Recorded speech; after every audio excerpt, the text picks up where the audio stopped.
هنبتدي الفيديو بتاعنا النهاردة بالصلاة على النبي. اللهم صل وسلم وبارك على نبينا محمد وعلى آله وصحبه وسلم تسليما كثيرا. قصتنا النهاردة صاحبتها بتقول ربنا رزقني بفلوس وسددت ديني وسددت الإيجار اللي عليا، وجوزي ربنا كرمه بشغل أحسن من اللي كان موجود فيه. كل ده بفضل الصلاة على النبي، بفضل بصيغة بصيغة الصلاة الإبراهيمية. وبتحكي بتقول هي أساسا من دولة من دول العربية، على راسنا من فوق، أهلا بكل الدول العربية. بتحكي صاحبة القصة وبتقول أنا اسمي سارة، متجوزة ومعايا بنتين. كانت حياتي ماشية، مش مريحة قوي يعني، بس أهي ماشية لحد ما جوزي انفصل من شغله فجأة، وتراكمت علينا الديون والإيجار والفواتير، وبقينا ناكل اليوم بيوم.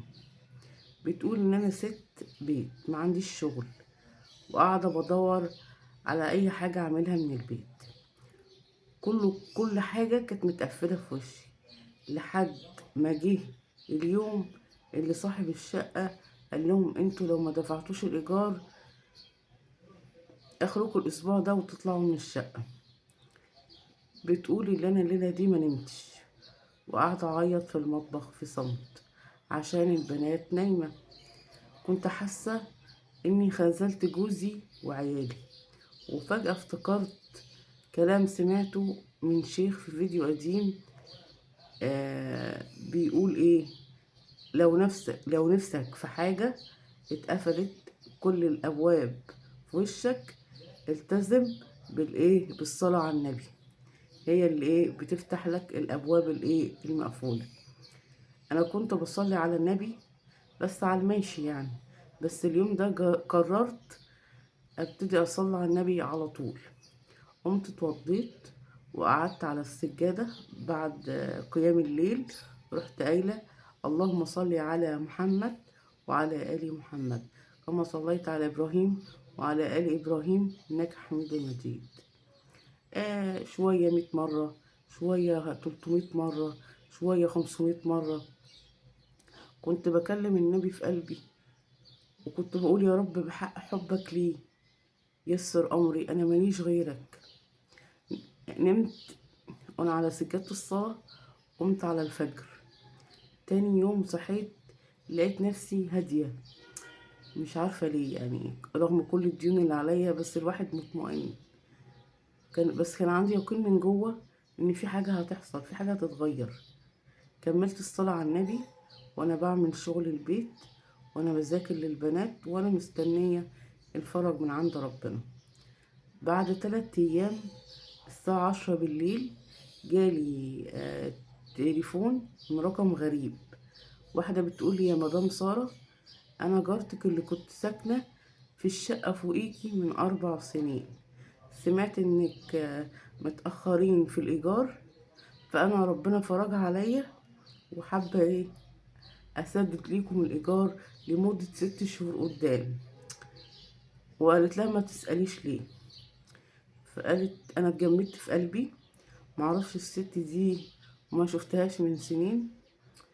قالت لي اصل انا حلمت بيكي امبارح، شفتك وانت قاعده بتعيطي وبتقولي يا رب. صحيت ما قدرتش انام. المبلغ اللي هي بعتتهولي كان حوالي 18,000 جنيه، سد الإيجار المتأخر، وفاض منه مصاريف الشهرين قدام للبيت. بس اللي حصل بعد كده بقى أغرب. جوزي كان مقدم على شغل في شركة ومحدش رد عليه من شهرين، بس بعد الأسبوع من المكالمة دي اتصلوا بيا، اتصلوا بيه يعني لجوزها، وبيقولوا لي ان المدير افتكر السي في بتاعك وتعالى بكره اشتغل في نفس اليوم وبمرتب اعلى من الشغل القديم. سبحان الله يا رب، سبحان الله. فهي بتقول ان انتوا التزموا الصلاة على النبي، وخلي عندكم يقين بالله، تمام، وربنا مش هيردكم ابدا. والنبي عليه الصلاة والسلام قال: من صلى علي صلاة واحدة صليت بها صلى عليه بها 10 مرات، وحطت عنه 10 خطايا، ويرفع له 10 درجات. وتقولك ومن يومها أنا مش بسيب الصلاة على النبي بالصيغة الإبراهيمية، في المواصلات وأنا بغسل وأنا بعمل الأكل، دايما لساني راتب بذكر الله وبصلي على النبي. البنات من كتر ما بيسمعوني بصلي على النبي بيرددوا ورايا: اللهم صل على النبي. والبيت بقى فيه سكينة ما كنتش بشوفها خالص. آه انا عارفة ان ممكن تكون دلوقتي في ضيقة ومش شايفين حل، بس ابتدوا بالصلاة على النبي، ان انتوا تصلوا على النبي. يعني بعد كل صلاة خدوا السبحة وصلوا بيها على النبي، زي ما بقول كل فيديو.